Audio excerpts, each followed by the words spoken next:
Pambateo akangoli bisokati na masumu kino leloyo atiki bisoteo kino leloyo abwaki bisoteo touti mosikana nzambo ya bomboe kuyempa kubito esa ya pambateo abikisi bisokati na minyoko kino leloyo atiki bisoteo kino leloyo abwaki bisoteo yawe uta batende lokola ba faible plante éternelle ozubiso na néant biloko ya pamba opesitina oza kotambusa biso toza kokwara na elonga na yo lelo lobi mpe libela na libela kino mokolo tokomona yo mojalisa likolo na se oyabengaka mpe apesaka provision alakaki biso ete ya kosala tomoni na miso kasi alobi esili te o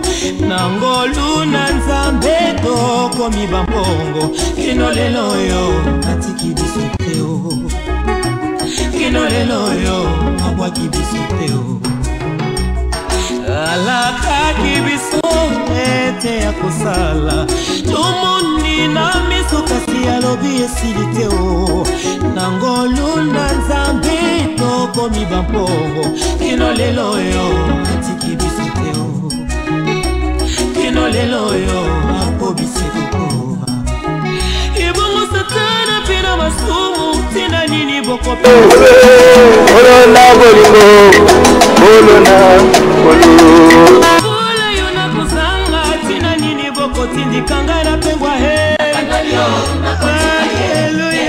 oh yupi maladi mbeto bitalo tina nini okola kisanga se kufa nakanganya kotika yete ibalo bingana soki ngana kukufa na yebi ete mokeli na ngaza rafa nakanganya kotika yete likambo kobota kozanga bana mokeli nanga botisaka tana menopause.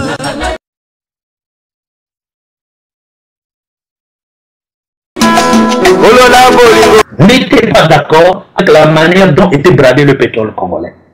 Et les choses se sont arrivées telles. En termes, ils veulent que les dirigeants ne puissent plus réviser les constitutions dûment établies auparavant pour se représenter. Les Occidentaux ne veulent plus de cela. Cela a bien filtré, le seul à avoir eu la vision véritable juste après la conférence nationale de qui serait au pouvoir. Et c'est une parenthèse que je voudrais aussi présenter au public de la RDC, au public du Congo-Brazzaville, de l'Afrique centrale, de l'Afrique et à la diaspora européenne. Nous ne pouvons pas compter sur l'apport de l'Église dans les affaires politiques. Parce que dans chaque État, il y a des ministres de Dieu qui ont l'autorité spirituelle. L'autorité spirituelle doit être différenciée de l'autorité ecclésiastique. En ce qui concerne l'autorité ecclésiastique, nous savons comment ça se passe. 1 Corinthiens chapitre 12, 28 à 30, Éphésiens chapitre 4, versets 11 à 13, nous mentionne comment se réalise l'autorité spirituelle. On peut ajouter aussi des textes comme 1 Timothée chapitre 2. 4 églises. Une église qui intercédait pour le président Pascal Lissouba, une église qui intercédait pour le président Denis Sassou Nguesso, une église qui intercédait pour le président Bernard Kolela, une église qui intercédait pour le président, comment on l'appelle, Milongo, celui qui était le premier ministre. Donc 4 candidats présidentiables et les églises étaient subdivisées. Chacun avait son candidat qu'il présentait dans la prière auprès du Seigneur. Ô peuple de Dieu, il y a un seul Dieu. Comment se fait-il que cette église va dire Dieu a dit un tel sera président, cette autre église va dire Dieu a dit un tel sera président. Donc il y avait 4 groupuscules dans l'église du Congo-Brazzaville. Et dans chaque église, il y avait des prophéties, il y avait des révélations, Il y avait des inspirations comme quoi leur candidat, c'est celui-là que Dieu a choisi. Ça ne peut pas se passer ainsi. Alors, en ce moment-là, fort heureusement, Dieu m'avait aussi parlé et m'avait dit que c'est le président Pascal Lissouba qui serait au pouvoir. Mais, malheureusement, j'exerçais encore mon ministère à l'OTT, 170 km de Paris, donc je peux être au courant que les quelques personnes qui sont juste autour de moi. Et heureusement, c'est le président Pascal Lissouba qui a eu le pouvoir. Et pendant qu'il a exercé son pouvoir, je l'ai vraiment averti à plusieurs reprises sur le fait qu'il perdrait le pouvoir à cause de la France qui tenait en ce que soit remis au pouvoir le président Denis Sassou Nguesso parce que le président Pascal Lissouba n'était pas d'accord avec la manière dont était bradé le pétrole congolais. Et les choses se sont arrivées telles quelles. Alors donc il a, et ne jamais l'appeler Kanambe. C'est ce que dit la parole de Dieu. C'est pourquoi celui qui s'oppose à l'autorité résiste à l'ordre que Dieu a établi. Et ceux qui résistent attireront une condamnation sur eux-mêmes. Ce n'est pas pour une bonne action, c'est pour une mauvaise que les magistrats sont à redouter. Veux-tu ne pas craindre l'autorité? Fais le bien. Et tu auras son approbation. Le magistrat est serviteur de Dieu pour ton bien. Mais si tu fais le mal, crains. Car ce n'est pas en vain qu'il porte l'épée, étant serviteur de Dieu pour exercer la vengeance et punir celui qui fait le mal. Il est donc nécessaire d'être soumis, non seulement par crainte de la punition, mais encore par motif de conscience. Que vous payez l'impôt, car sont les ministres de Dieu entièrement appliqués à cette fonction. Et ne jamais l'appeler là. Et ne jamais l'appeler. C'est pourquoi celui qui s'oppose à l'autorité résiste à l'ordre que Dieu a établi. Et ne à qui vous devez la crainte, l'honneur à qui vous devez l'honneur. C'est très important. Nous n'avons rien dit pour le moment à propos, mais allons-y dans 1 Timothée chapitre 2, 1 à 8. Nous allons y revenir, car il est important que tout le monde soit au courant sur ce que dit la Bible à propos de nos sociétés. 1 Timothée chapitre 2, 1 à 8. J'exhorte donc avant toute chose à faire des prières, des supplications, des requêtes, des actions de grâce pour tous les hommes. Tous les hommes. Vous devez prier pour tous les hommes. Pour les rois et pour tous ceux qui sont élevés en dignité. Remarquez comment Dieu établit l'autorité dans un État. Il dit que l'Église doit prier pour tous les hommes. Donc, nous ne devons disqualifier personne. Quiconque aujourd'hui est rempli du Saint-Esprit et qui vit, qui fréquente une église où la dite église est soumise à la parole écrite de la Bible et à l'action du Saint-Esprit, devra savoir que le Saint-Esprit en nous nous poussera de faire la prière vis-à-vis de tous les hommes, sans exception aucune. Un prédicateur, un enseignant de la parole de Dieu de la RDC doit se taire. Il doit prier pour Joseph Kabila et ne jamais l'appeler Kanambe. C'est ce que dit la parole de Dieu. C'est ce que dit Dieu. Mais si moi des serviteurs de Dieu qui disent du mal d'une autorité établie, ce ne sont pas des serviteurs de Dieu.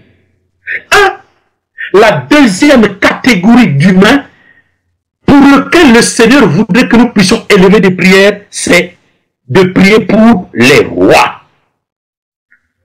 En Afrique, on a un seul roi au Maroc. Les autres, c'est des présidents. Mais le langage ici veut dire que les présidents et les rois, nous devons prier pour eux. C'est Dieu qui nous l'ordonne. Un autre jour, s'il vous plaît, ça serait important. Parce que j'ai l'impression, vous demandez des connaissances, alors ça serait une autre fois que vous venez pour expliquer. Non, je ne demande pas de connaissances. Voilà, non, parce que la question que vous avez posée est très importante. Il faut qu'ils répondent, parce qu'il y en a beaucoup de gens qui vont poser aussi des questions, et ça pour avancer le temps.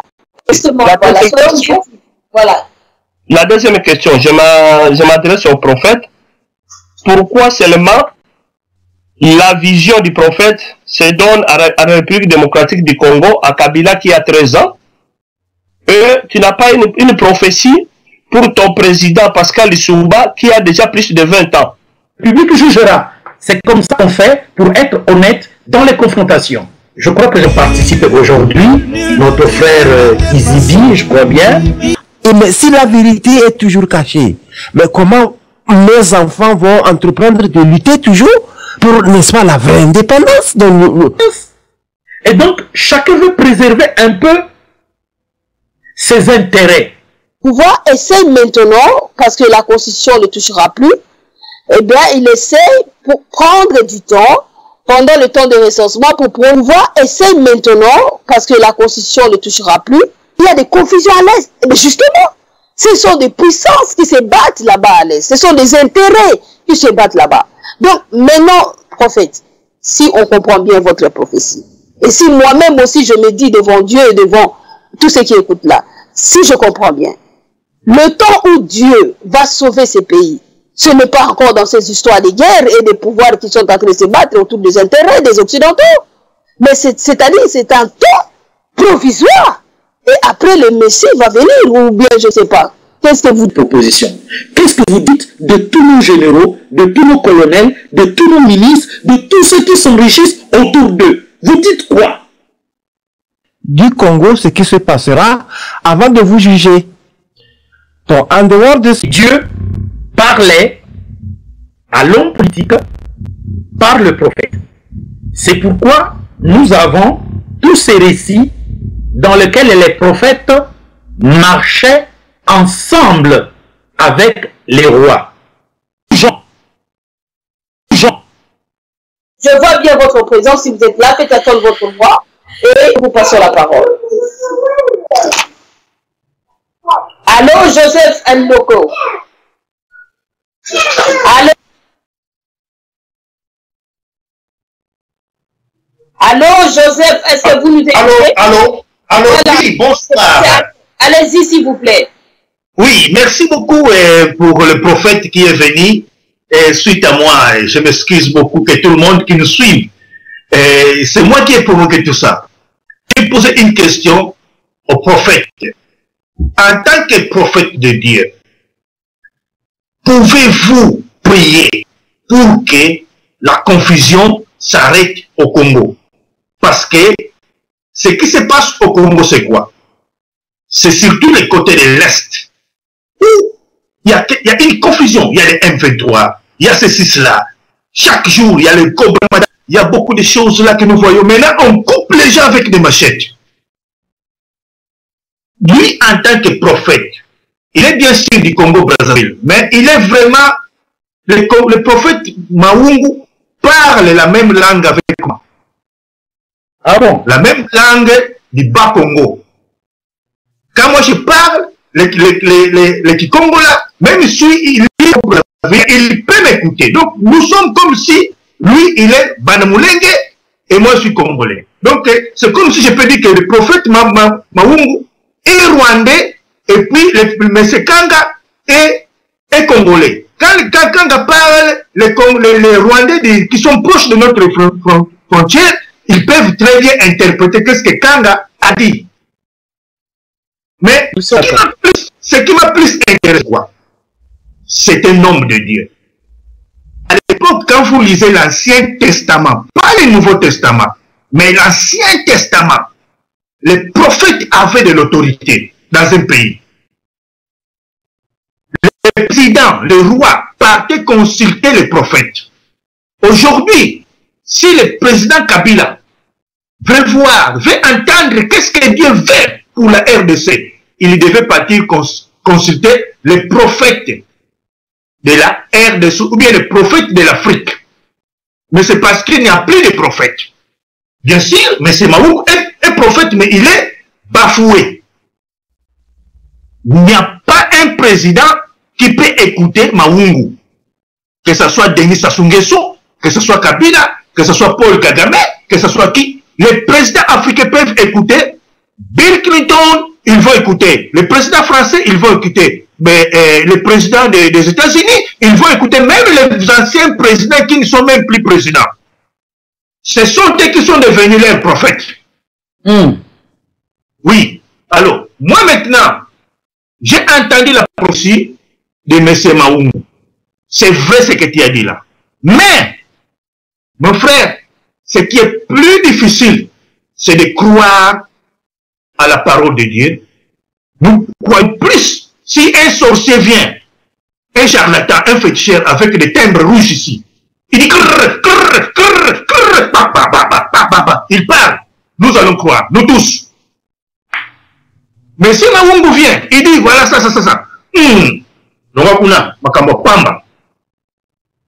Mais je vais poser une question. Oui. Vous savez qu'il y a un problème dans le monde entier. Les États-Unis et la Russie. Les États-Unis et la Russie. Il n'y a que Dieu qui peut arrêter ça. Mais ça ne peut pas être arrêté parce que c'est une prophétie de Dieu. Il n'y aura pas quelqu'un qui peut arrêter ce qui va arriver entre les États-Unis et la Russie. Les États-Unis tremblent. Il va faire l'union avec la Chine et les autres là. Parce que la Russie est prête pour démolir les États-Unis. Maintenant, nous croyons que le conseil de Dieu qu'il y a dans la Bible est le conseil dont nous avons besoin en Afrique. Et en termes, ils veulent que les dirigeants ne puissent plus réviser les constitutions dûment établies auparavant pour se représenter. Les Occidentaux ne veulent plus de cela. Cela a bien filtré dans la conception que le président Obama a insufflé comme conseil aux dirigeants à mettre au pouvoir. Parce que réellement, la subdivision ou l'implosion de l'État en trois ne marchait pas. Le monde n'a pas voulu de cela. Et on a cherché qui mettre au pouvoir. Alors on m'a posé la question dans le songe. Peux-tu prendre le pouvoir? J'ai dit oui, je jure des dégâts. Car la religion est incompatible avec la politique. Important que nous sachions en quel temps est-ce que nous sommes. Donc, vous apportez et il va être très intéressant. C'est ça.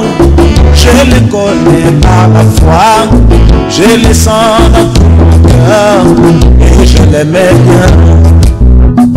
Il est dans mon cœur et fait briller toute ma vie. Et si moi je vis, c'est lui qui est en Allemagne. Si tu étais venu, je t'aurais dit beaucoup de choses. Pourquoi vous voulez qu'on dise tout devant tout le monde? Donc, le feu de l'entendre avait bien promis de me revenir bientôt des 1000 ans. Quand est-ce qu'il reviendra? Mon âme les témoigne, ça s'accomplirait. Et même mon âme témoigne qu'il vient bientôt. Cet homme de Jésus, Jésus de la croix, il est au-dessus, il ne peut le dépasser, il me tient la main, je l'aime, il me tient la main, je l'aime.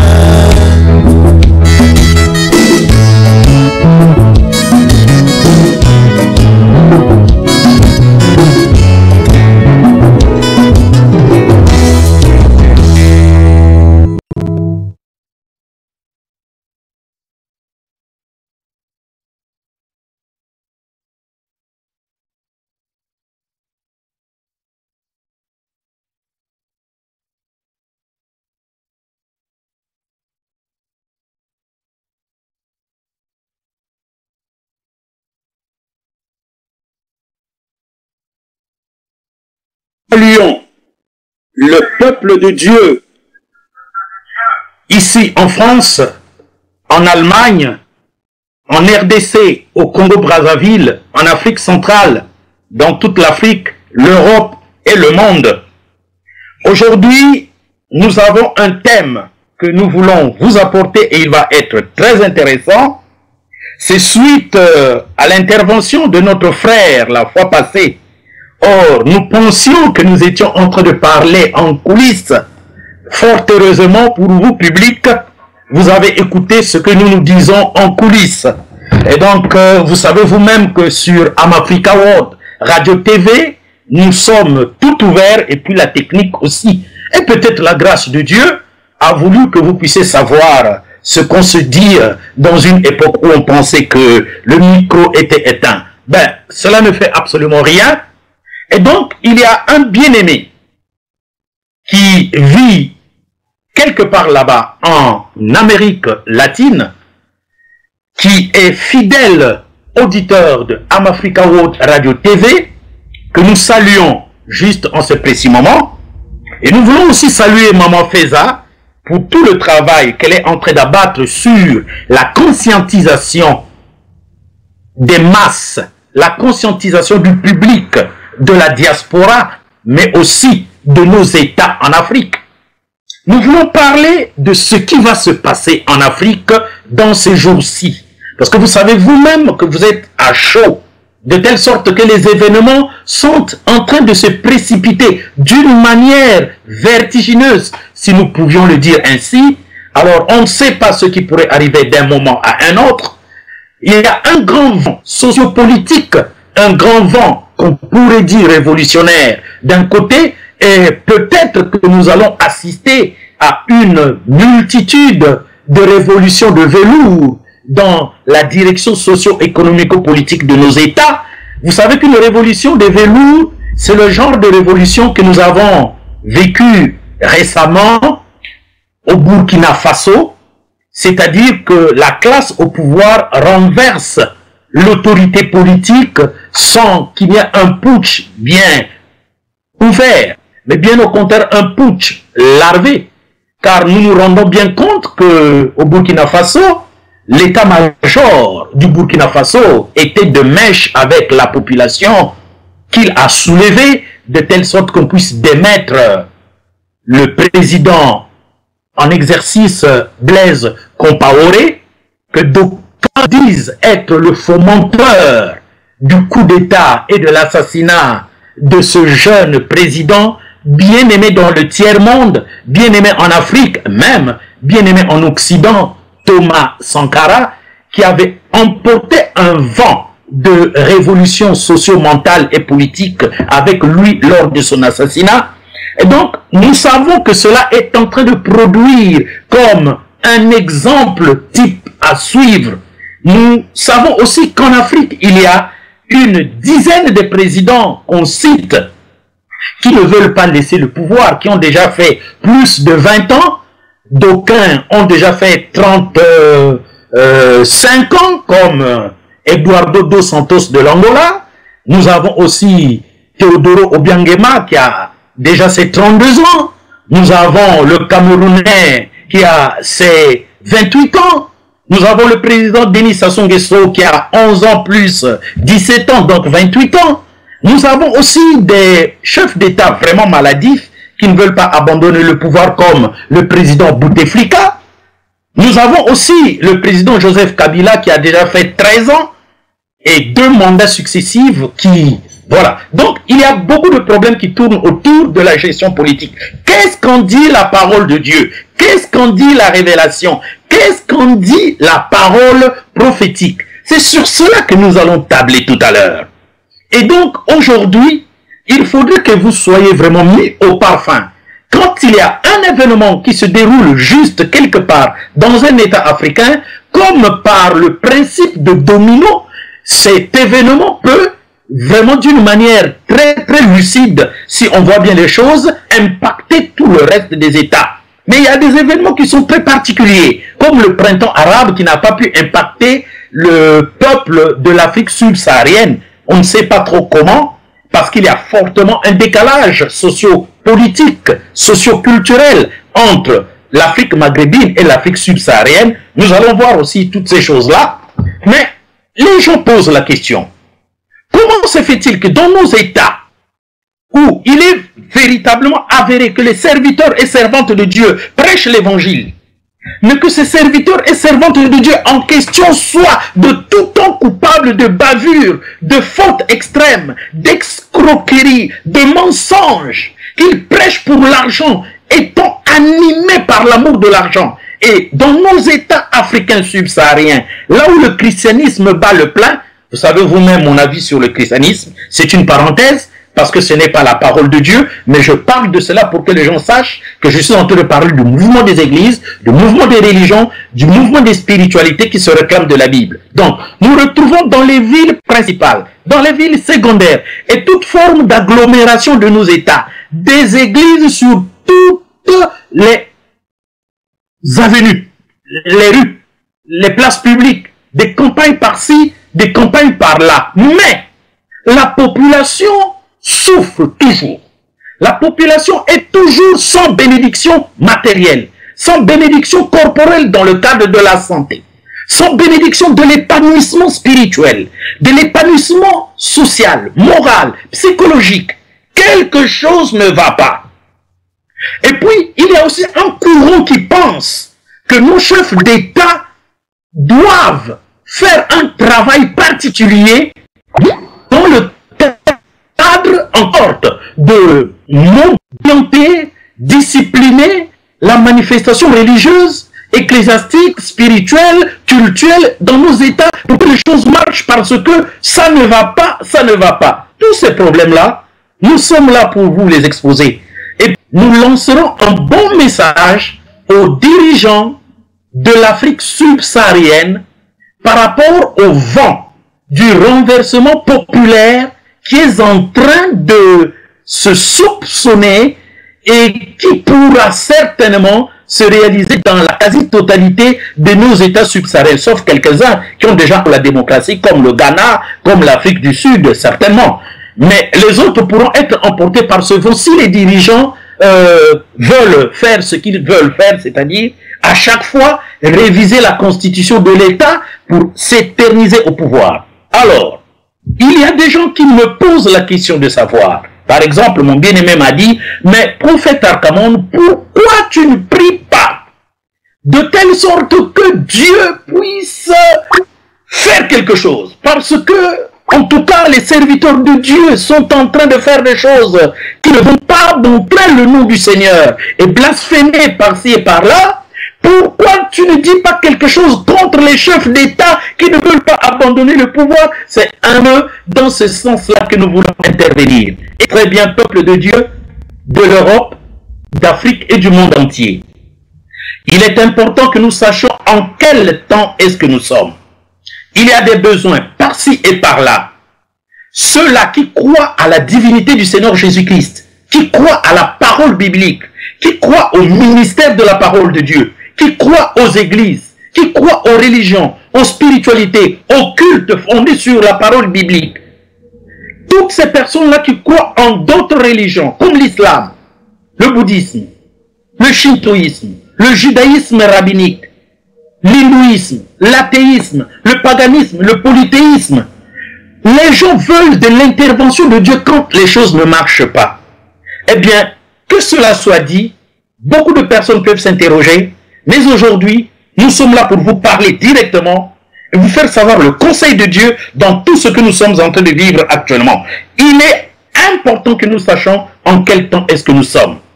Je reconnais par beaucoup de personnes disent que dans la période, les rois étaient conseillés par les prophètes. Et ainsi, les rois dirigeaient bien les affaires d'Israël. Bien-aimés, se disent les vécus. En Israël, c'était le roi Saül. Deuxième roi qui a vécu en Israël, c'est le roi Salomon. Le troisième roi qui a vécu en Israël, plutôt le roi David, et le troisième, le roi Salomon. Mais après Salomon, le roi Roboam est arrivé au pouvoir et il n'a pas écouté les conseils des sages qui tenaient en ce que comme le père du roi, Roboam, c'est-à-dire Salomon, avait imposé un impôt terrible sur Israël, ils sont allés le voir en lui disant, ton père nous a imposé durant 40 ans un fisc terrible et nous en ressentons le poids aujourd'hui. Alors, roi Roboam, allège le poids fiscal que ton père nous a imposé. Il leur a dit, je vais écouter des jeunes. Il a fait une réunion avec ceux qui l'entouraient en Israël. Et ceux qui l'entouraient lui ont dit, demande d'alléger l'impôt que ton père, le roi Salomon, leur a imposé. Eh bien, toi, double-le. Et donc, quand les sages sont revenus, il leur a répondu comme ça que mon père vous a imposé un impôt en bois. Moi, je vous imposerai un impôt en fer. C'est-à-dire que ce que je vais vous imposer comme impôt, ça sera même triple, père vous a imposé. Alors les sages se sont retirés du roi Roboam. Ils ont dit, Israël, à chacun sa ville natale, à chacun sa maison. Ils se sont retirés et, juste quelques jours après, est arrivé un autre fils du roi Salomon qui avait été déchu, qui avait été exilé en Égypte, Jéroboam. Il est arrivé et le royaume fut divisé en deux. Et à partir de ce moment, on a eu des rois qui ont dirigé les uns en Juda, les autres en Israël. Mais franchement, tous ces rois-là, à quelques exceptions près comme le roi Josias ou Ézéchias, qui ont suivi la voie de Yahweh l'Éternel, tous les autres rois n'ont pas suivi la voie de Yahweh Elohim. Car c'est ainsi que marche et forme par rapport au courrier divin et à la gouvernance humaine. Et donc, je voulais aussi dire une chose. Nous ne devons pas confondre l'époque. Nous ne vivons pas dans l'époque de l'ancienne alliance où, selon les récits bibliques, nous avions un royaume théocratique. Un royaume dirigé avec la religion de l'État. Je vous dis souvent que l'islam est une religion israélite. Par conséquent, un roi prenait le pouvoir sous l'ordre de Yahweh Elohim, le Dieu d'Israël. Et le prophète en exercice en cette période-là prenait des fonctions moindres et passait pour 40 ans. David de Dieu, il est tout dirigé. Le Salomon là, par une extraordinaire sorte qu'on sont venus, même reine de ces acquittés dans les territoires Rwanda, Burundi, Ouganda, un peu la RDC, il est arrivé en Israël pour écouter la sagesse de Salomon. Donc, les gens ne doivent pas confondre l'époque. Nous vivons dans l'époque ecclésiastique.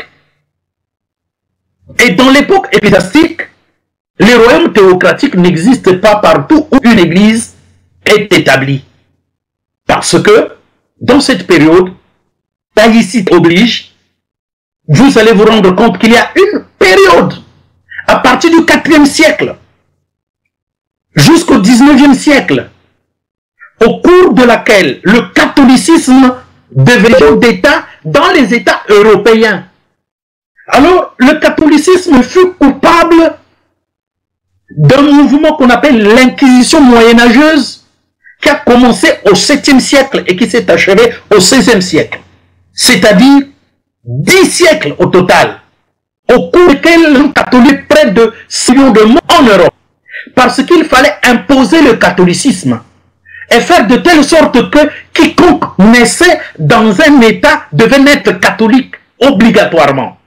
Ce qui revient à dire que la religion catholique durant 100 ans imposait en Europe un régime théocratique.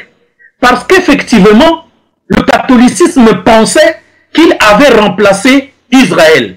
Israël ne peut jamais être remplacé. Comme le dit la parole de Dieu de Romains chapitre 9 et Romains chapitre 11. Retenez bien ces deux textes, ils sont longs, nous allons les lire, mais retenez-les, Romains chapitre 9 et Romains chapitre 11.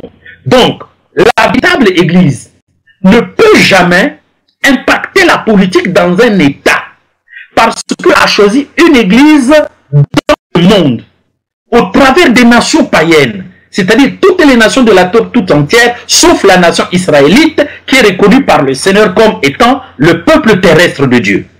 Car Dieu a tant aimé le monde qu'il a envoyé son Fils unique afin que quiconque croit en lui ne périsse point, mais qu'il ait la vie éternelle. Donc c'est à travers le monde, à travers chaque nation, que le Seigneur choisit un membre des nations qui se répand et qui reçoit l'évangile pour faire partie de la véritable église du Seigneur Jésus-Christ, que nous appelons le corps de Christ. Par conséquent, si dans une nation quelque part, on tient à faire de telles nations deviennent une nation théocratique, ça ne marchera pas avec la dispensation de l'église qui vient de s'achever, fort heureusement. Et donc, je suis en train de vous dire que partout où le catholicisme a imposé comme religion d'État, ces nations ont subi les affres du pouvoir humain des armées du catholicisme. C'est pourquoi, à titre de rappel, jusqu'aujourd'hui, au XXIe siècle, il y a des tensions qui existent quelque part là-bas en Irlande entre les catholiques et les protestants. Je veux bien que je vous fasse comprendre que le Royaume-Uni est beaucoup plus à obédience protestante, anglicane. Et donc, vous êtes en train de comprendre que dans la période du Nouveau Testament, lorsque dans une nation païenne, la religion s'impose sur la politique, cela entraînera toujours des dégâts, car la religion est incompatible avec la politique dans le Nouveau Testament. Bien, donc nous devons diminuer un peu notre gaz, notre tendance à vouloir penser que dans un État, il faudrait que nos chefs d'État soient des religieux pour que cela se dirige très bien. Je voudrais vous rappeler que juste dans la période de l'accession aux indépendances africaines, les premiers chefs d'État qui ont pris le pouvoir étaient souvent des chefs d'État soit catholiques, soit protestants. Je voudrais bien vous le rappeler. En prenant l'exemple de mon pays, le Congo-Brazzaville, le premier président fut un catholique nommé l'abbé Fulbert Youlou. Il présenta le pays, le Congo, et nous savons ce qui s'est passé par après. Le deuxième président que nous avons eu, Alphonse Massamba Deba, était un protestant. Traversons au Congo-Kinshasa, au Congo-Léopoldville. Quand Kasavubu prend le pouvoir, c'est un catholique vraiment convaincu. Alors, vous êtes en train de comprendre que cela va se répercuter dans d'autres États de l'Afrique centrale et de l'Afrique de l'Ouest, même surtout dans les États de l'Afrique de l'Est. Alors, peuple de Dieu, nous devons savoir qu'aujourd'hui, juste après cette période-là, des chefs d'État occultistes, obscurantistes, sont arrivés au pouvoir. Que ce soit chez nous, nous citerons Maringwabi, que ce soit en RDC, nous citerons Mobutu, que ce soit quelque part. Donc, prenons toujours des preuves pour vous montrer qu'à partir de ce moment, tous les chefs d'État qui arrivaient étaient des chefs d'État qui n'avaient rien à voir avec la religion, l'Église, la spiritualité, mais bien au contraire, qui se cachaient dans les pratiques occultes pour régner. Et vous savez vous-même qu'ils sont toujours, entre guillemets, présumés occultistes et pratiquant un peu la politique par l'occultisme. Alors, aujourd'hui, les gens veulent savoir quel est l'impact de la parole de Dieu sur la gestion politique de nos États. Et surtout, les gens veulent savoir qu'est-ce qui vit dans nos États actuellement. Les gens m'ont dit, mais qu'est-ce qui va se passer en RDC, par exemple? Parce que ma position est de la RDC. Je voudrais clore un peu ce dossier-là pour que j'ai le temps de véritablement apporter la parole prophétique que je voudrais apporter à toute l'Afrique. En fait, quel est le scénario politique imminent de la RDC? Je vais vous le dire. Le président Joseph Kabila a déjà fait 3 ans avant qu'il ne soit élu démocratiquement. Et la constitution de la RDC déclare qu'un chef d'État ne peut se représenter qu'une seule fois, avec un mandat de 5 ans, 5 ans. Le jeune président Joseph Kabila en a déjà fait 2. Et il pense réviser la constitution pour se représenter encore. Cela fait qu'il fasse partie des personnes visées par la conception politique occidentale actuelle qui voudrait que tous les chefs d'État qui ont déjà fait 20 ans au pouvoir puissent être limogés. Et en d'autres termes, ils veulent que les dirigeants ne puissent plus réviser les constitutions dûment établies auparavant pour se représenter. Les Occidentaux ne veulent plus de cela.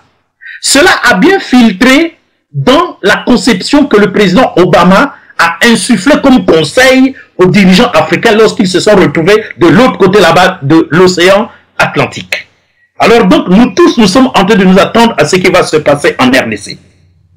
Eh bien, le jeune président Joseph Kabila doit recevoir le conseil des serviteurs de Dieu qui tiennent en ce qu'il ne puisse pas réviser la Constitution pour se représenter une autre fois. Car s'il parvenait à le faire, bien entendu, il y aura le sang qui va couler, alors pas seulement à l'Est, mais il va couler à travers tout l'État. Car, dans la vision que moi j'ai reçue, il y a eu 3 généraux qui se battaient en RDC pour prendre le pouvoir. Un général était en provenance d'une mouvance militaire qui provenait de l'Afrique du Sud. Écoutez-moi très bien. Un général avait une mouvance orientale et il était vêtu d'un drapeau de la Chine. Et un autre général avait une mouvance occidentale, mais il était vêtu par un drapeau de l'ONU. Écoutez-moi très bien, c'est une vision, donc je ne suis pas en train de mélanger les pédales. Je vois que c'est une mouvance occidentale, mais le drapeau que porte ce général est un drapeau de l'ONU. Ce sont des visions. Et donc j'en conclus fortement que si le président Joseph Kabila essaye de réviser la Constitution pour se présenter une fois de plus, alors lui qui pense avoir maîtrisé la RDC avec ses amis, avec lesquels il dilapide les richesses de la RDC, il pense avoir maîtrisé le pays. Cette fois-ci, alors il sera surpris que, comme nous savons que nos chefs d'État ont toujours été prophètes, Mobutu disait qu'après moi, le pays sera divisé en 4. Et vous avez vu, il y a eu un pouvoir de 1 plus 4. Il y aura un pouvoir de 3 politiques qui vont s'aimer du double. Alors, il y a des intérêts sud-africains en RDC qui doivent être préservés, mais il y a des intérêts orientaux, beaucoup plus chinois qui doivent être préservés. Il y a des intérêts de ceux-là qui ont causé le meurtre de près de 10 millions de gens au Rwanda, en RDC, au Burundi, durant cette période que nous avons tous décriée dans les médias. Ils vont encore ressurgir, mais dans la tendance de pouvoir mettre la paix. Et pendant qu'ils vont avoir cette tendance de mettre la paix, ils vont eux aussi se positionner dans la subdivision de l'État en 3. Alors de grâce, nous sommes arrivés à une étape où nos dirigeants doivent nous écouter. Et donc, qu'est-ce qui s'est passé? Pendant qu'il y avait du sang qui coulait, qu'il y avait du feu et des flammes, qu'il y avait véritablement une guerre civile, et que l'État avait implosé en 3 États, j'ai vu des gens qui cherchaient un dirigeant à mettre au pouvoir, parce que réellement, la subdivision ou l'implosion de l'État en 3 ne marchait pas. Le monde n'a pas voulu de cela, et on a cherché qui mettre au pouvoir. Alors on m'a posé la question dans le songe, peux-tu prendre le pouvoir? J'ai dit oui, je peux prendre le pouvoir, mais qu'est-ce qui arrive au président Kabila? Les 3 généraux m'ont dit, nous l'avons déjà maîtrisé. Nous attendons tout simplement celui qui va diriger le pouvoir et après quoi il sera zigouillé. Voilà la révélation que j'ai reçue. Et donc c'est très clair. Si le jeune président a pris goût de continuer, eh bien la RDC qu'il a pensé maîtriser va lui échapper entre les mains. Et il y aura une implosion de l'État de la RDC en 3 parties. Et il y aura un moment de guerre qui peut durer près de 5 ans. Et ça va faire couler vraiment beaucoup de sang. Et surtout les matières premières vont être franchement pompées. Et donc de grâce, le bon conseil est que la politique, la société politique, les politiciens de la RDC soient plus intelligents pour éviter ce scénario que j'ai vu. Je vous dis, j'ai déjà l'expérience d'avoir eu des visions sur mon propre État qui se sont justement réalisées. Par exemple, le monde congolais sait que j'ai prophétisé le 14 mai 1996 sous le régime du président Pascal Lissouba qu'il perdrait le pouvoir et que le militaire le reprendrait par les armes, les choses sont arrivées exactement de la manière dont je les ai présentées à l'émission Kratos du 14 mai 1996. Et bien avant cela, j'étais le seul à avoir eu la vision véritable juste après la conférence nationale de qui serait au pouvoir. Et c'est une parenthèse que je voudrais aussi présenter au public de la RDC, au public du Congo-Brazzaville, de l'Afrique centrale, de l'Afrique et à la diaspora européenne. Nous ne pouvons pas compter sur l'apport de l'Église dans les affaires politiques. Parce que dans chaque État, il y a des ministres de Dieu qui ont l'autorité spirituelle. L'autorité spirituelle doit être différenciée de l'autorité ecclésiastique. En ce qui concerne l'autorité ecclésiastique, nous savons comment ça se passe. 1 Corinthiens chapitre 12, 28 à 30, Éphésiens chapitre 4, versets 11 à 13, nous mentionne comment se réalise l'autorité spirituelle. On peut ajouter aussi des textes comme 1 Timothée chapitre 2. L'autorité spirituelle est différente de l'autorité éthique. L'autorité spirituelle appartient à un homme de Dieu, parfois qui n'a pas de ministère, mais qui a la capacité d'être écouté par le Seigneur et de proclamer l'ainsi dit le Seigneur, de proclamer la mention du Saint-Esprit, l'ordre du Saint-Esprit, les oracles de Dieu, dans une situation où seul Dieu peut intervenir. Alors, pourquoi l'Église ne peut pas être impliquée dans les affaires politiques? Nous avons vécu cette expérience chez nous, en RDC, et même, plutôt chez nous, en RC, et même en RDC, vous avez aussi vécu cette expérience. Juste après la conférence nationale de 1991, on devait aller aux élections. Et donc, l'église du Congo, Congo-Brazzaville, était divisée en 4 églises. Une église qui intercédait pour le président Pascal Lissouba, une église qui intercédait pour le président Denis Sassou Nguesso, une église qui intercédait pour le président Bernard Kolela, une église qui intercédait pour le président, comment on l'appelle, Milongo, celui qui était le Premier ministre. Donc 4 candidats présidentiables et les églises étaient subdivisées. Chacun avait son candidat qu'il présentait dans la prière auprès du Seigneur. Ô peuple de Dieu, il y a un seul Dieu. Comment se fait-il que cette église va dire Dieu a dit un tel sera président, cette autre église va dire Dieu a dit un tel sera président? Donc il y avait 4 groupuscules dans l'église du Congo-Brazzaville. Et dans chaque église, il y avait des prophéties, il y avait des révélations, il y avait des inspirations, comme quoi leur candidat, c'est celui-là que Dieu a choisi. Ça ne peut pas se passer ainsi. Alors en ce moment-là, fort heureusement, Dieu m'avait aussi parlé et m'avait dit que c'est le président Pascal Lissouba qui serait au pouvoir. Mais, malheureusement, j'exerçais encore mon ministère à l'OTT, 170 km de Paris, donc je peux être au courant que les quelques personnes qui sont juste autour de moi. Et heureusement, c'est le président Pascal Lissouba qui a eu le pouvoir. Et pendant qu'il a exercé son pouvoir, je l'ai vraiment averti à plusieurs reprises sur le fait qu'il perdrait le pouvoir à cause de la France qui tenait en ce que soit remis au pouvoir le président Denis Sassou Nguesso parce que le président Pascal Lissouba n'était pas d'accord avec la manière dont était bradé le pétrole congolais. Et les choses se sont arrivées telles quelles. Alors donc ce que je viens de vous dire à propos de la RDC arrivera exactement tel que cela vient d'arriver. Et donc, quiconque est intelligent peut s'approcher de ce jeune président. Il est encore très jeune.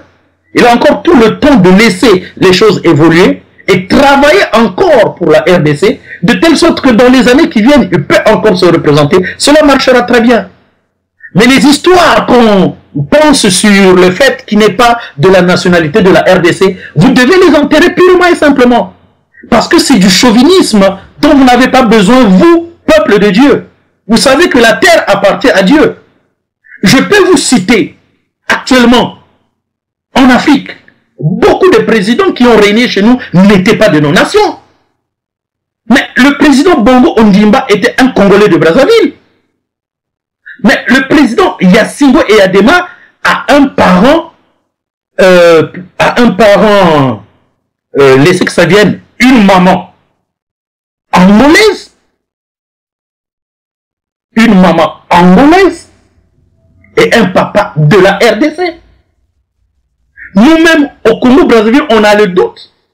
On prétend dire que le président Denis Sassou Nguesso est de la RDC. Je ne prends que ce quelques exemples. Mais qu'est-ce que vous êtes en train de comprendre par là? Vous êtes en train de comprendre que ces histoires de Alassane Ouattara, qui n'est pas ivoirien, ça ne sert même pas de pousser, parce que vous le voulez ou pas. En Afrique, c'est comme ça. Les frontières sont poreuses. L'Afrique a été subdivisée depuis l'Allemagne en 1885.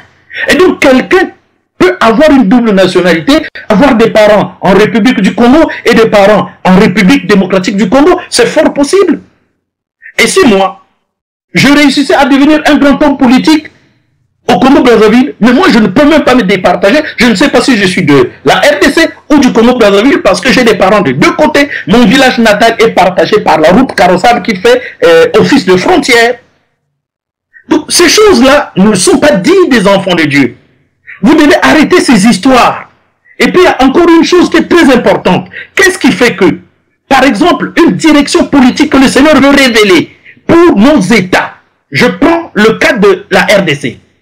Pourquoi ces choses-là ne peuvent pas réussir? Mais c'est parce que la population n'est pas une population croyante.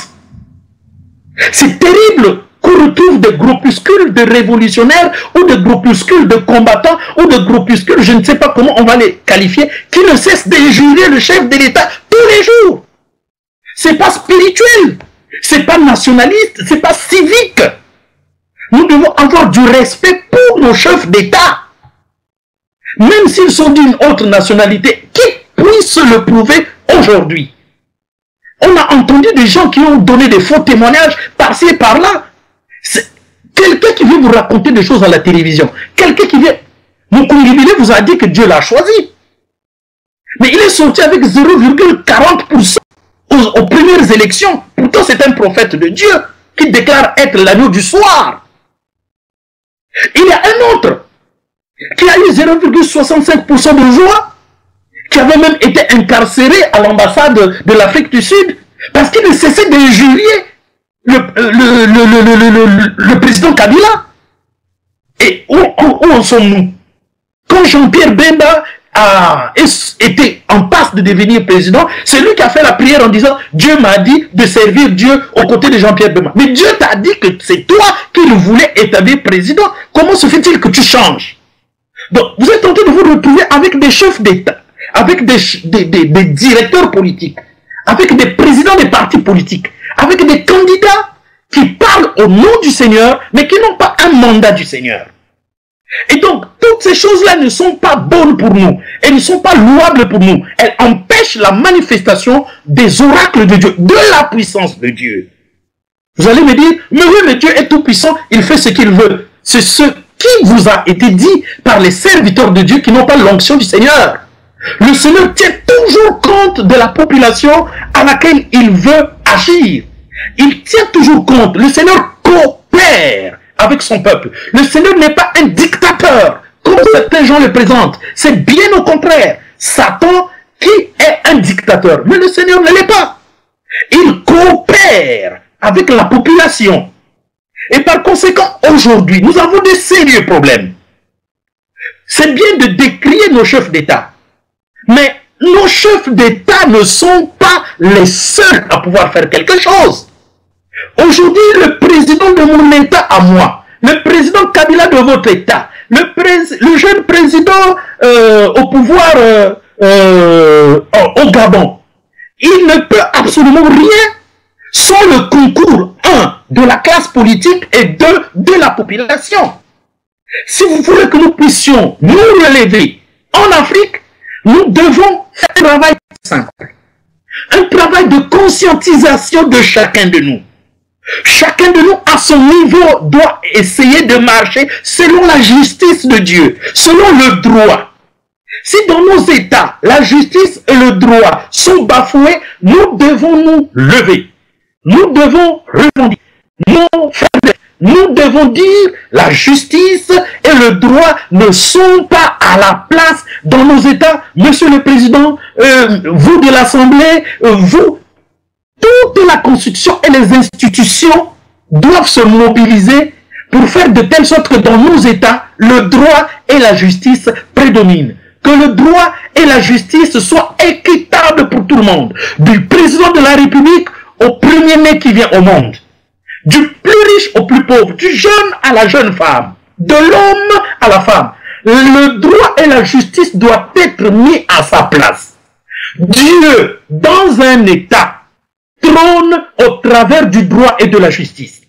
Je vous ai déjà dit, et ceci tous les serviteurs de Dieu, du monde entier. Alors là, en tout cas, nous pouvons poser la question à tous les ouvriers du Seigneur du monde entier. Ils vont vous dire que Dieu se fait connaître dans un État au travers du droit et de la justice. Si le droit et la justice sont bafoués, c'est Dieu bafoué. Par conséquent, il est impossible que chez moi, au Congo-Brazzaville, il est impossible que chez vous, en RDC, que chez les autres, en Zambie, au Mozambique, nous puissions dire « Heureux la nation dont Dieu est le Seigneur ». C'est impossible tant que le droit et la justice dans nos nations ne sont pas reconnus. Car, dans la parole de Dieu, quand il est dit que toute autorité vient de Dieu, il n'est pas question de l'autorité politique qui vient de Dieu. Dieu ne connaît pas l'autorité politique. Dieu connaît l'autorité judiciaire. C'est au travers de l'autorité judiciaire qu'il agit. L'autorité judiciaire dans n'importe quel État au monde est l'autorité par laquelle Dieu agit. Si vous retrouvez quelque part un État où l'autorité judiciaire est bafouée, cet État-là peut proclamer que c'est la justice de Dieu que nous accomplissons. Non, ce ne sera pas la justice de Dieu qu'ils accomplissent, car la justice de Dieu est très simple. 1. L'être humain est sans Dieu. 2. L'être humain est libre. 3. L'être humain doit avoir une relation avec son fondé de son prochain. Que le prochain soit ami ou que le prochain soit ennemi. C'est là le triangle de la manifestation de l'autorité de Dieu. Si l'être humain n'est pas sacré dans n'importe quel état, la justice de Dieu est bafouée. Dieu n'est pas le Seigneur de cet état. Si l'être humain n'est pas libre de penser, de s'exprimer et d'agir, Dieu ne peut pas être honoré dans cet état. Si l'être humain n'a pas l'amour du prochain, l'amour de son ami et de son ennemi, Dieu ne peut pas être glorifié dans un tel état. Alors, peuple de Dieu, voilà les choses que nous tous, nous pouvons mettre en application et voir proliférer dans nos vies. D'abord, la bénédiction qui provient du Seigneur pour faire de telles choses, de telle sorte que toutes choses réussissent. Apesantissons-nous sur toute autorité vient de Dieu. Prenons Romains chapitre 13, verset 1 à 7. Nous voulons que les choses changent. Eh bien, nous devons faire de telle sorte que les principes fondamentaux de la vie en société, de la vie dans la cité, soient véritablement mis à la juste place. Nous devons nous arranger de telle sorte que l'autorité divine, qui ne se manifeste pas dans les églises, dans les religions, dans les cultes, dans les spiritualités, car, je vous dis la vérité, Jésus-Christ, le Dieu créateur du ciel et de la terre, lorsqu'on est venu lui présenter Jacques et Jean, en lui disant,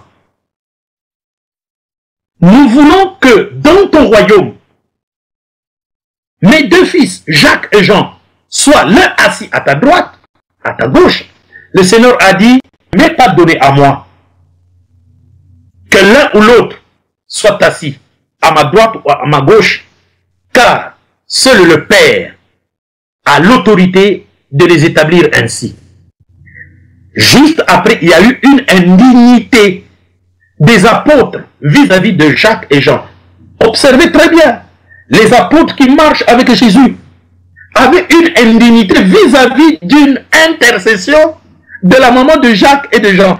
Parmi eux, alors que le Christ était là, ils avaient cette affaire-là de qui est qui doit être qui. Et alors, justement, cela a entraîné une difficulté parmi eux. Ils sont allés dire, Seigneur, établis-nous celui qui sera chef quand toi tu ne seras pas. Il faut que tu nous établisses, parce que tu nous as dit, hein, établis qui sera le chef. Le Seigneur a dit, eh bien, que celui qui serve parmi vous soit celui-là le chef. Car celui-là qui est mon autorité, l'autorité du royaume, il faut savoir que les rois de ce monde les dominent. Les monarques de ce monde les tyrannisent. Mais qu'il n'en soit pas ainsi parmi vous. Parmi vous, que celui qui serve soit celui-là qui domine. Voici la notion de l'autorité dans l'église du Dieu vivant. Et donc, lorsque les épistoliers comme Paul vont venir avec la révélation du Saint-Esprit pour déclarer ce qui suit, prenons cela dans Romains chapitre 13, versets 1 à 7. Que toute personne soit soumise aux autorités supérieures. Car il n'y a point d'autorité qui ne vienne de Dieu. Et les autorités qui existent ont été instituées de Dieu. C'est pourquoi celui qui s'oppose à l'autorité résiste à l'ordre que Dieu a établi. Et ceux qui résistent attireront une condamnation sur eux-mêmes. Ce n'est pas pour une bonne action, c'est pour une mauvaise que les magistrats sont à redouter. Veux-tu ne pas craindre l'autorité? Fais le bien. Et tu auras son approbation. Le magistrat est serviteur de Dieu pour ton bien. Mais si tu fais le mal, crains. Car ce n'est pas en vain qu'il porte l'épée, étant serviteur de Dieu pour exercer la vengeance et punir celui qui fait le mal. Il est donc nécessaire d'être soumis, non seulement par crainte de la punition, mais encore par motif de conscience. Que vous payez l'impôt, car sont les ministres de Dieu entièrement appliqués à cette fonction. La fonction de prélever les impôts est un ministère que Dieu a établi. Continuons. Rendez à tous ce qui leur est dû. L'impôt à celui que vous devez l'impôt, le tribut à celui à qui vous devez le tribut, la crainte à qui vous devez la crainte, l'honneur à qui vous devez l'honneur. C'est très important. Nous n'avons rien dit pour le moment à propos, mais allons-y dans 1 Timothée chapitre 2, 1 à 8. Nous allons y revenir, car il est important que tout le monde soit au courant sur ce que dit la Bible à propos de nos sociétés. 1 Timothée chapitre 2, 1 à 8. J'exhorte donc avant toute chose à faire des prières, des supplications, des requêtes, des actions de grâce pour tous les hommes. Tous les hommes. Vous devez prier pour tous les hommes. Pour les rois et pour tous ceux qui sont élevés en dignité. Remarquez comment Dieu établit l'autorité dans un État. Il dit que l'Église doit prier pour tous les hommes. Donc, nous ne devons disqualifier personne. Quiconque aujourd'hui est rempli du Saint-Esprit et qui vit, qui fréquente une église où la dite église est soumise à la parole écrite de la Bible et à l'action du Saint-Esprit, devra savoir que le Saint-Esprit en nous nous poussera de faire la prière vis-à-vis de tous les hommes, sans exception aucune. Un prédicateur, un enseignant de la parole de Dieu de la RDC doit se taire. Il doit prier pour Joseph Kabila et ne jamais l'appeler Kanambe. C'est ce que dit la parole de Dieu. C'est ce que dit Dieu. Mais si vous voulez servir Dieu, qui disent du mal d'une autorité établie, ce ne sont pas des serviteurs de Dieu. Et comment voulez-vous que la bénédiction puisse découler? C'est là en provenance du ciel, sur votre état, alors que vous, qui portez le nom du Seigneur, qui enseignez la parole de Dieu, vous dites du mal de vos chefs d'État. Vous dites des choses qu'ils ne connaissent même pas eux-mêmes ou qu'ils ne maîtrisent pas. Ne savez-vous pas que nos dirigeants en Afrique, tous sont des esclaves des Occidentaux et des Orientaux? C'est nous qui devons travailler pour leur libération mentale, morale, sociale, psychologique, philosophique, religieuse, culturelle, spirituelle, humaine. Car ils sont dans un piège que peut-être vous ne maîtrisez pas. Vous savez qu'ils sont dans un piège. Mais tout ce que vous savez faire, c'est de crier, crier, crier contre eux. Il faut les approcher, il faut prier pour eux, pour qu'ils soient éclairés et vous-même apporter votre participation. Car Dieu vous dit de prier pour eux. Si Dieu te dit de prier pour quelqu'un, c'est que, franchement, si tu es un disciple du Seigneur, tu lui apporteras le meilleur de toi-même.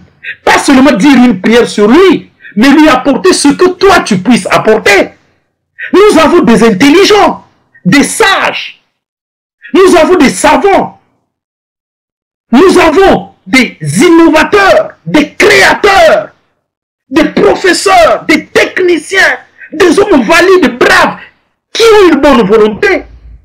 Mais avec toute cette richesse humaine que nous avons, pourquoi ne le mettons-nous pas au service de la libération de nos chefs d'État, du joug européen, du joug occidental, du joug oriental, afin que eux, libérés, protégés, en sécurité dans leur population, ils tournent quand même leur regard vers nous et disent, la population me soutient, je dois travailler pour la population. C'est en ce moment-là qu'ils pourront connaître que la population les aime et qu'eux aussi aimer la population et qu'ils sont fils ou filles de la population.